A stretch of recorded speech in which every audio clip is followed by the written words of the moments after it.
Hace algunos años leí acerca de un empresario que compró el basurero de la ciudad en donde vivía.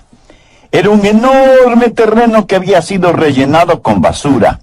Habiendo comprado el basurero, el hombre trajo enormes camiones llenos de tierra que fueron botando encima de la basura mientras unas compactadoras y otras aplanadoras iban presionando y nivelando la tierra hasta que el basurero desapareció por completo y solo se veía un hermoso, enorme y bien nivelado terreno.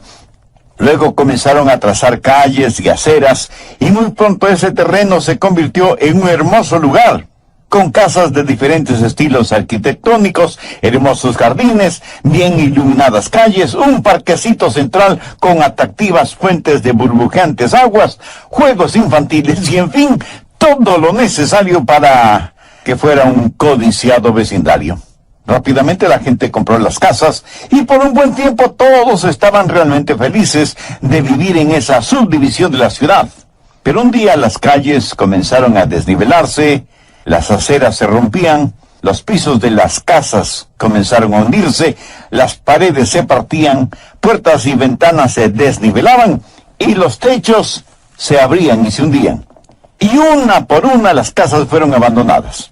Esa hermosa subdivisión se convirtió en un cementerio de paredes destruidas y de escombros, y la gente de las otras subdivisiones que permanecían estables comentaban y decían: desde el principio esa subdivisión comenzó mal. Fue construida sobre un basurero. ¿Sabe que hoy tenemos hogares construidos de la misma manera?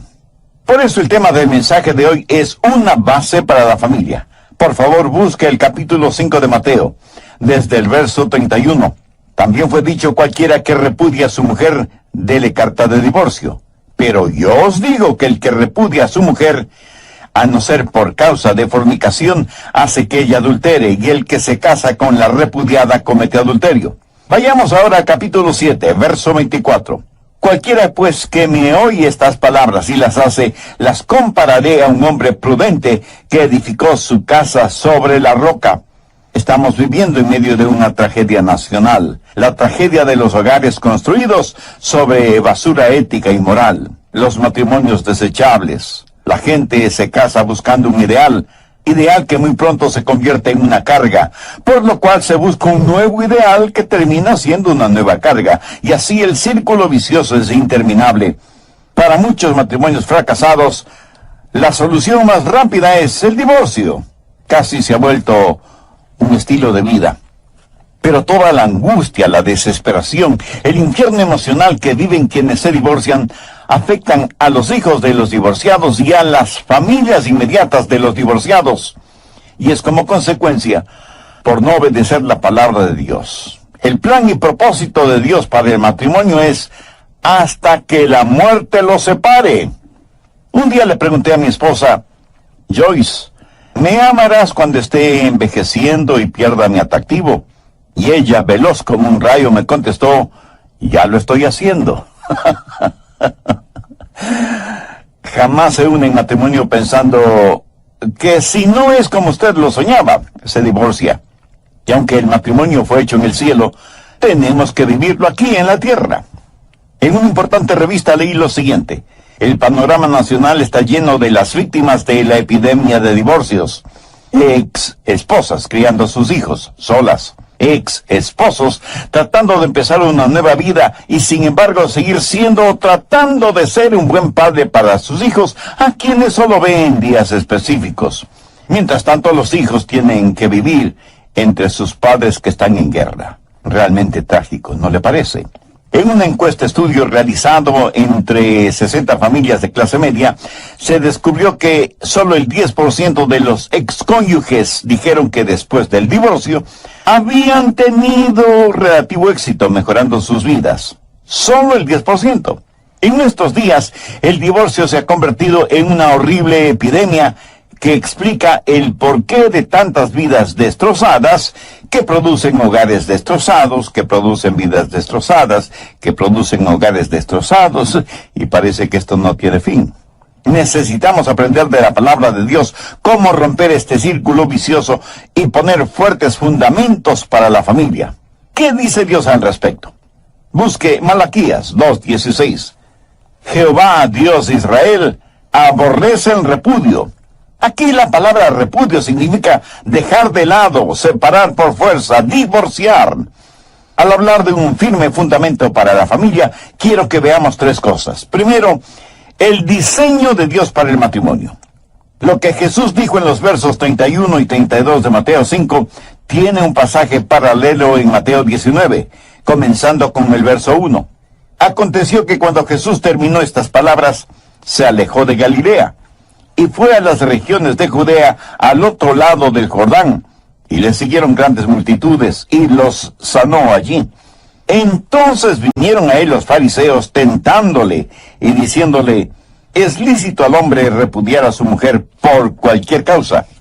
Había un maestro, un rabino en esos días llamado Eliao, que enseñaba que un hombre podía divorciarse de su mujer si ella no sabía cocinar, o si ella hablaba demasiado y en voz alta, o si ella decía palabras descomedidas a los padres de él.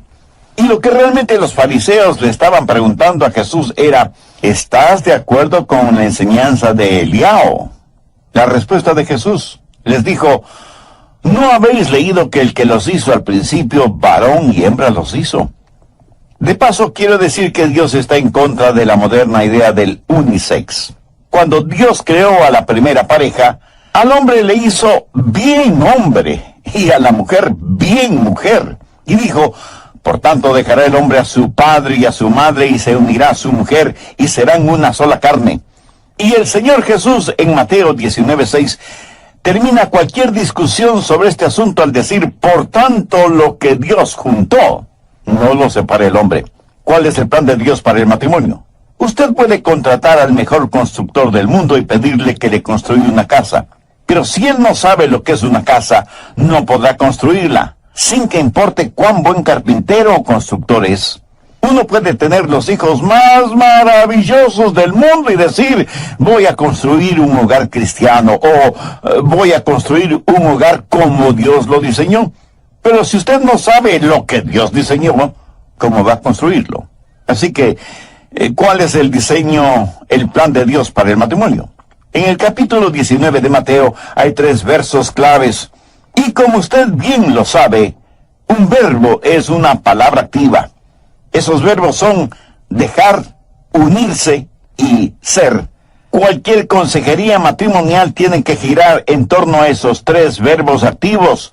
Todos los problemas matrimoniales se derivan de un mal entendimiento de estos verbos. De paso, note que Jesús está citando aquí del libro del Génesis. Cuando Dios dice: por tanto dejará el hombre a su padre y a su madre, está hablando de la prioridad en el matrimonio.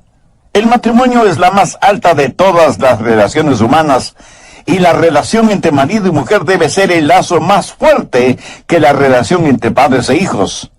Tal vez muchos no estén de acuerdo conmigo en este punto, pero recuerde que yo solo estoy repitiendo lo que Dios dice en su palabra. La relación entre marido y mujer debe ser la más firme, la más fuerte relación sobre la tierra. Cuando usted está criando a sus hijos, ¿sabe cuál es su trabajo como padre, como madre? Es darles a sus hijos alas para cuando tengan que abandonar el nido. La Biblia usa como ilustración las águilas. Mamá águila enseña a sus polluelos a volar. No les enseña a buscar alimento, les enseña a volar. Ve el paralelismo. Los padres sabios prepararán a sus hijos para cuando tengan que volar solos. Nuestros hijos hoy en día no necesitan estar tan cómodos en el hogar. Mamá águila traerá el alimento para sus críos por un tiempo, pero llega el momento en que ella, batiendo sus poderosas alas, los empuja fuera del nido. El aguilucho aterrado cae velozmente, pero a medio camino hacia abajo se acuerda que tiene alas y las mueve vigorosamente y descubre que puede volar. ¿Sabe lo que muchos de nosotros hacemos como padres? Decimos: oh, yo no quiero que mis hijos sufran lo que yo sufrí. Yo quiero que tengan lo que yo no tuve. Muchas veces yo mismo tuve que hacerme la pregunta: ¿les estoy dando a mis hijos solo lo que mis padres no pudieron darme? ¿O les estoy dando también las cosas que mis padres sí me dieron? Mira, yo nací durante la depresión y tengo la impresión de que no fui planificado, pero tampoco fui abortado. Gracias a Dios. Pero siempre supe que fui amado por mis padres. Y aunque teníamos muy poco, teníamos tanto. Pero ¿sabe lo que más recuerdo de mi niñez? Los buenos tiempos que teníamos como familia, porque teníamos tan poco. A veces mi papá, porque no había trabajo, decía, bueno, vámonos de pesca. Y pasábamos casi todo el día en una islita, cercana a las playas de Palm Beach en la Florida. Al atardecer encendíamos una fogata en la playa y asábamos los pescados y los comíamos como si hubiera sido el mejor banquete. Aún hoy extraño eso, algo que ningún dinero del mundo puede comprar. Sabe, las cosas no nos hacen felices. No haga la vida de sus hijos tan cómoda. Trate de construir en ellos carácter y prepárelos para cuando tengan que abandonar el nido. ¿Sabe cuándo nosotros, como padres, tenemos éxito? Cuando nuestros hijos ya no nos necesiten. Pero mientras están en casa, les amamos, les educamos, les instruimos. Ellos necesitan nuestro amor y nosotros necesitamos saber que ellos necesitan nuestro amor. Esta necesidad mutua de amar es el fuerte lazo emocional que necesitamos para mantener firme la relación familiar. Pero después de un tiempo, nuestros hijos como que ya no necesitan ese amor paternal o maternal. Y es natural cuando un jovencito no necesita del amor de su madre como lo necesitaba cuando era solo un niño. Pero no hay nada más satisfactorio que cuando vemos que nuestros hijos han aprendido a volar. Y usted sabe que les ha enseñado a hacer o a tomar decisiones, a ganar dinero honestamente, a ahorrar, a enfrentar el mundo. No trate de retenerlos más de lo que ellos quieren ser retenidos. Recuerde que son como una barra de jabón. Si la aprieta demasiado fuerte, saltará de su mano. De esto se trata el matrimonio. Un hombre deja a su padre y a su madre y se une a su mujer. Así que el primer verbo activo es dejará y habla de la prioridad en el matrimonio. El siguiente verbo es unirá. Ahora esta palabra no es simplemente que se unirá, sino que significa que se pegará, se soldará a su mujer y habla de la permanencia en el matrimonio. Amigo, jamás considere el divorcio como una opción. Quite esa palabra del vocabulario suyo. El marido está soldado a su mujer. La esposa está soldada a su marido. Muéstreme a un marido y mujer que consideren el divorcio como opción, y yo le mostraré a una pareja que tiene gran potencial para la desintegración de su hogar. ¿Piensa usted que aquellos que se divorcian lo hacen porque tienen problemas? ¿Quiere decir que aquellos que no se divorcian no tienen problemas? Amigo, ¿en qué país utópico cree que está viviendo? Todos los matrimonios tienen esencialmente los mismos problemas. La diferencia está en la clase de compromiso que tenemos mutuamente. No hay problema demasiado grande para resolverlo, solo hay gente muy pequeña para resolverlo. Todos tenemos problemas, pero llega el momento del verdadero compromiso cuando decimos, me uniré a mi mujer. El tercer verbo activo es ser, y serán una sola carne. Escúcheme, esto significa mucho más que sexo o la unión sexual. Significa ser una sola carne en lo físico, lo psicológico y lo espiritual. El ser una sola carne físicamente es para la procreación y la multiplicación. Dios le dijo a Adán y a Eva, fructificad y multiplicaos y llenad la tierra. En nuestros días está como fuera de moda el tener hijos, olvidándonos que los hijos son herencia del Señor. ¿Cuál es la disculpa? El querer una casa más lujosa, o el más moderno carro, o unas soñadas vacaciones en un crucero, etc. Que Dios tenga misericordia de usted si así piensa. Otros dicen, los hijos hacen pobre a un hombre rico. Pues lo han entendido al revés, pues los hijos hacen rico a un hombre pobre. El hombre rico no puede llevarse su riqueza al cielo, Yo tendré a todos mis hijos en el cielo porque son herencia del Señor. Lo de ser una sola carne psicológicamente tiene que ver con la comunicación mutua.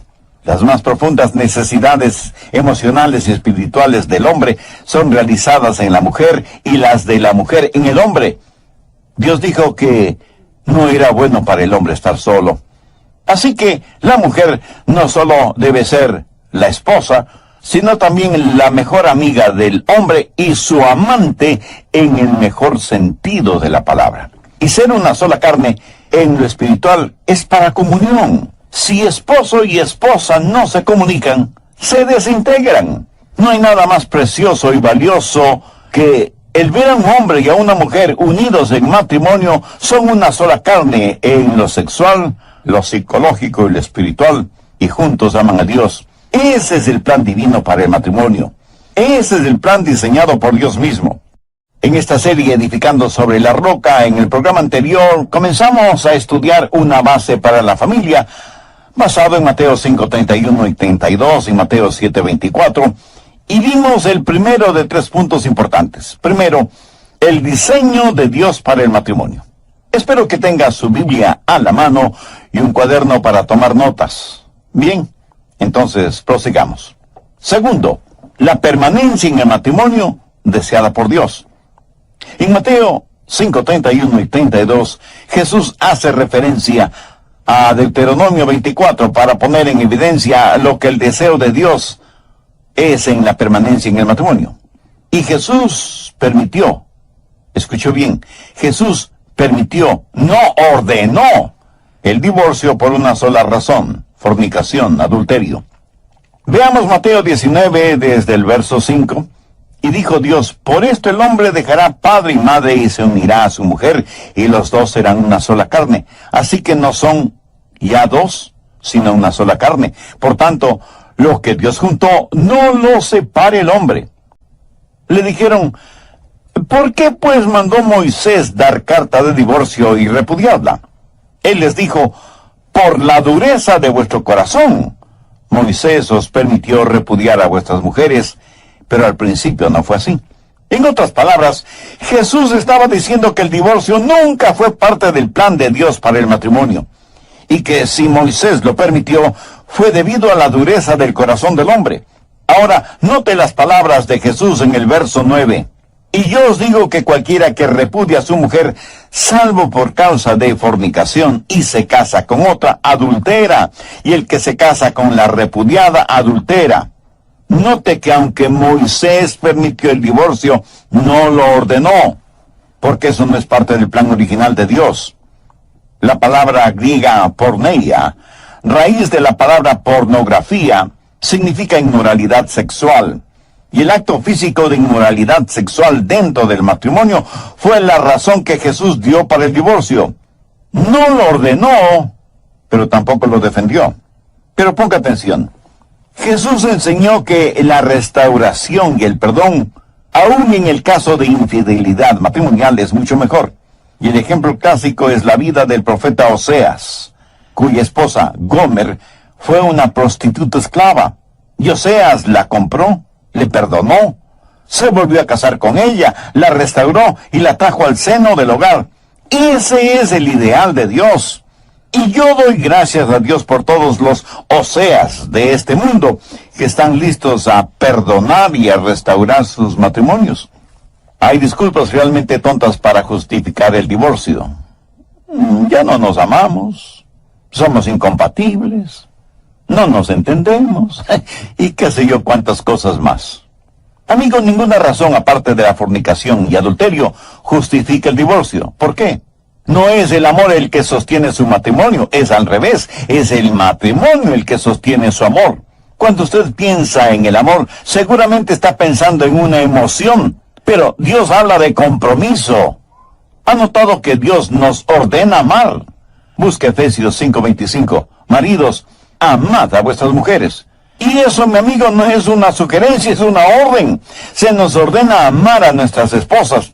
Y si el amor es algo que se nos ordena hacer, quiero decir que es algo que podemos aprender a hacerlo. En Tito 2:4 dice que las ancianas deben enseñar a las mujeres jóvenes a amar a sus maridos y a sus hijos.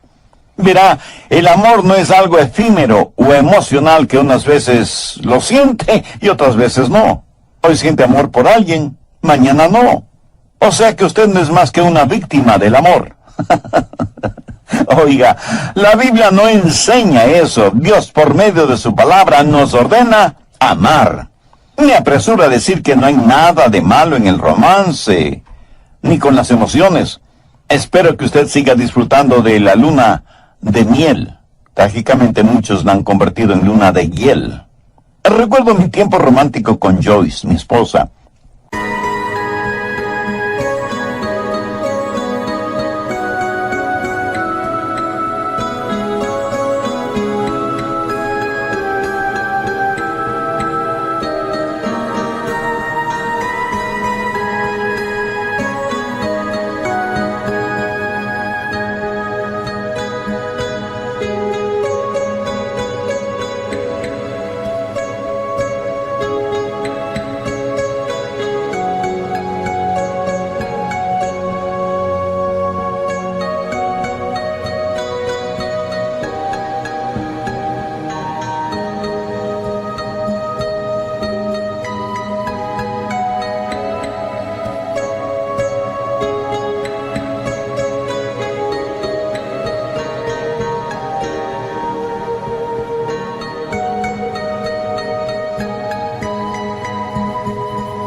Desde mi asiento en la iglesia yo la miraba a ella, cantando en el coro, y pensé, amo a esa muchacha con todo mi corazón. Y hasta me parecía que ella tenía un halo sobre su cabeza. Claro, eso era solo mi imaginación.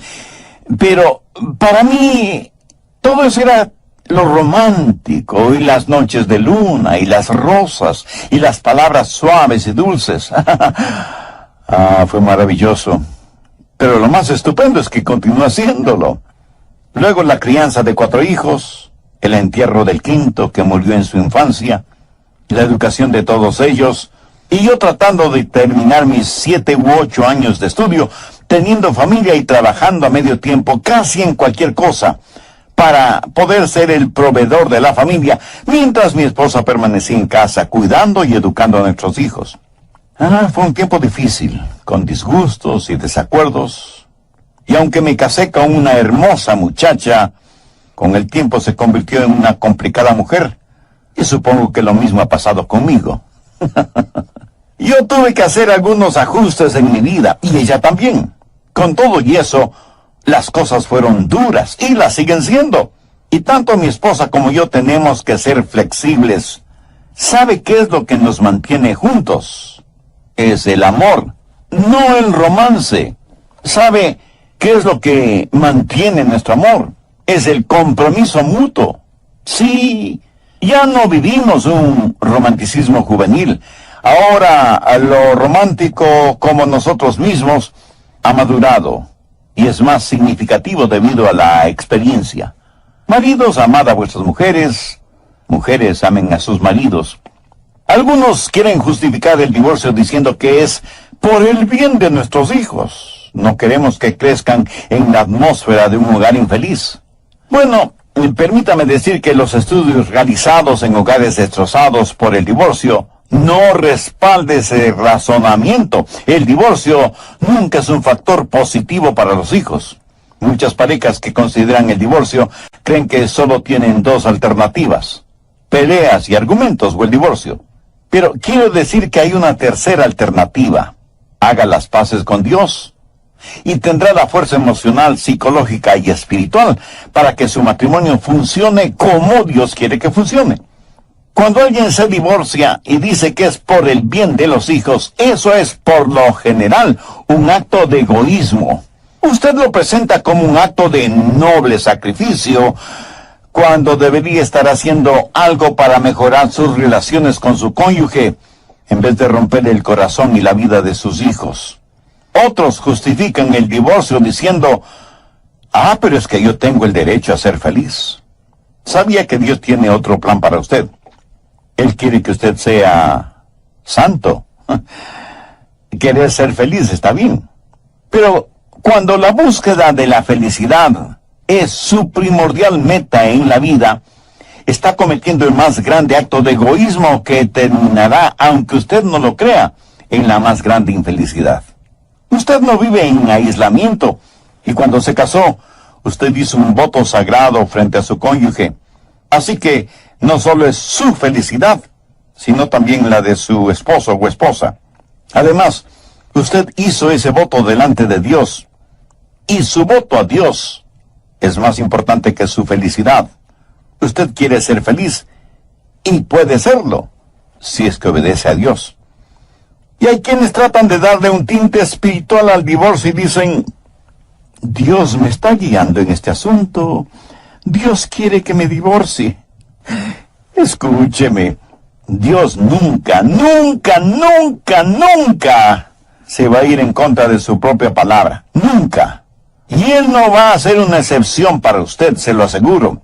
Y si usted me dice: pero pastor, mi matrimonio está en tremendas dificultades. Le creo, mi amigo, le creo. Pero permítame decirle que las dificultades en el matrimonio no se curan de la noche a la mañana. Y aunque usted tome la decisión de rehacer su matrimonio, será un camino tortuoso, porque los matrimonios enfermos no se curan instantáneamente. Sin embargo, la dirección de su matrimonio puede ser cambiada de inmediato. Quiero decir, usted comienza a ir en la dirección correcta. Tomará tiempo el que llegue a donde debe llegar, pero por lo menos sabe que está yendo por el camino adecuado. Por medio de la consagración y la sumisión de su voluntad, la dirección de su matrimonio, de su hogar, puede ser cambiada de inmediato. Si el 10...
ciento de su matrimonio usted lo considera negativo, prefiere destruir el 90% positivo en vez de tratar de mejorar el 10% negativo. Cambie lo que pueda cambiar y acepte lo que no pueda cambiar, y pida la ayuda de Dios. Tercero, la declaración de perdón de Dios para los matrimonios fracasados. Mateo 6:12. Y perdónanos nuestras deudas, como también nosotros perdonamos a nuestros deudores. Escuche con atención lo que voy a decir. No estoy tratando de poner un sentimiento de culpa en nadie que se ha divorciado y se ha vuelto a casar. De ninguna manera. Dios es un Dios de perdón y de gracia. Y si usted...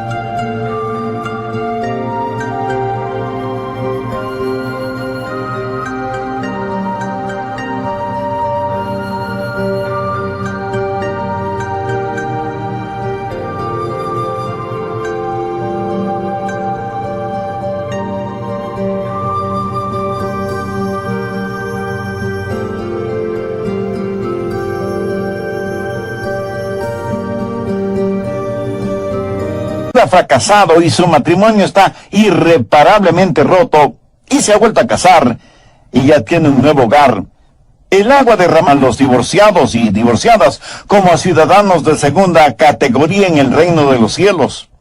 Es algo incomprensible que si un criminal preso se salva espiritualmente en prisión, sale de la prisión al púlpito a predicar el Evangelio. Y nos maravillamos de lo que Dios ha hecho en esa persona. Pero si alguien se divorcia irreparable y definitivamente, le tratan como si a la gracia y el perdón de Dios no pudiera alcanzarle. Mi amigo, mi amiga, si usted se arrepiente de su pecado y entrega su corazón al Señor Jesucristo, cuando el Señor le llame a su presencia, usted irá al reino de los cielos. Romanos 8:1 dice, ahora pues ninguna condenación hay para los que están en Cristo. Primera de Juan 1:7, la sangre de Jesucristo su Hijo nos limpia de todo pecado. Isaías 1:18, venid luego, dice Jehová, y estemos a cuenta. Si vuestros pecados fueren como la grana, como la nieve serán emblanquecidos. Si fueren rojos como el carmesí, vendrán a ser como blanca lana. En la Biblia se relata la historia de una mujer sorprendida en el mismo acto de adulterio. Y había quienes querían apedrearla de acuerdo a la ley. Veamos Juan 8, desde el verso 7. Y como insistieron en preguntarle, se enderezó y les dijo, el que de vosotros esté sin pecado, sea el primero en arrojar la piedra contra ella. Vamos a Juan 8, versos 10 y 11. Enderezándose Jesús, y no viendo a nadie sino a la mujer, le dijo, mujer, ¿dónde están los que te acusan? ¿Ninguno te condenó? Ella le dijo, ninguno, Señor. Entonces Jesús le dijo, ni yo te condeno. Vete y no peques más. Por cierto, el divorcio siempre es algo malo. Y mientras el Señor me dé vida, siempre estaré en contra del divorcio. Pero hay que saber mantener el balance. Y aunque nunca debemos en forma farisaica bajar los paradigmas divinos, tampoco debemos endurecernos espiritualmente frente a aquellos que necesitan de la gracia de Dios. El divorcio es como un peligroso precipicio, y nosotros como cristianos individualmente y como iglesia colectivamente debemos construir una alta y fuerte muralla para que la gente no se caiga al precipicio. Pero para aquellos que logran lanzarse a ese abismo, debemos tener en el valle una ambulancia para brindar ayuda y primeros auxilios a quienes al caer quedarán muy mal heridos. Debemos de tratar de salvarles la vida. Si usted está casado y Jesucristo no es la cabeza de su hogar, tome esa decisión ahora mismo para que tenga un hogar bíblico, para que pueda mantener sus votos matrimoniales hasta que la muerte le separe. Si usted está divorciado o divorciada y fue por su culpa, pídale a Dios que le perdone su pecado y reconcíliese con su cónyuge. Si él o ella se han vuelto a casar, aún así vaya y pida perdón por la parte de su culpa. Pida perdón y otorgue perdón para que usted pueda recibir el perdón de Dios. Si usted se ha divorciado contra su deseo y es víctima de las malévolas estratagemas de otro u otras personas, pídale a Dios que quite de su corazón esa raíz de amargura y perdone a esa o esas personas, aunque ellas no se arrepientan por el mal que le hicieron. Perdónalas en su mente, en su corazón, en su espíritu, y entregue totalmente su vida al Señor, porque Dios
todavía tiene grandes planes para usted.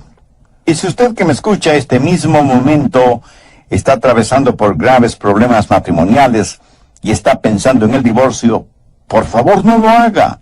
Más bien sumérjase en la palabra de Dios, obedezca la palabra de Dios y el Dios de la palabra le ayudará a restaurar su matrimonio y su hogar. Y si usted tiene un bendecido hogar cristiano, recuerde que el mejor testimonio que puede dar al mundo es eso, su matrimonio y su hogar. Deje que su hogar construido sobre la roca firme que es Jesucristo brille en medio de la oscuridad. Eclesiastés 4:12 dice, cordón de 3 dobleces no se rompe pronto.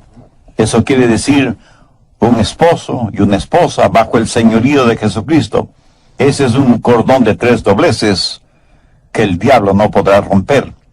Mi oración es que Dios selle en su corazón este mensaje y que si hay corazones, vidas que necesitan ser sanadas y hogares que deben ser restaurados, lo sean mediante la ayuda de Dios. Y aquellos oyentes que todavía no son salvos, hagan una decisión ahora mismo para recibir a Cristo en sus corazones. Si usted sabe que hay una dimensión espiritual que está fallando en su vida y en la vida de su familia, sepa que esa dimensión tiene un nombre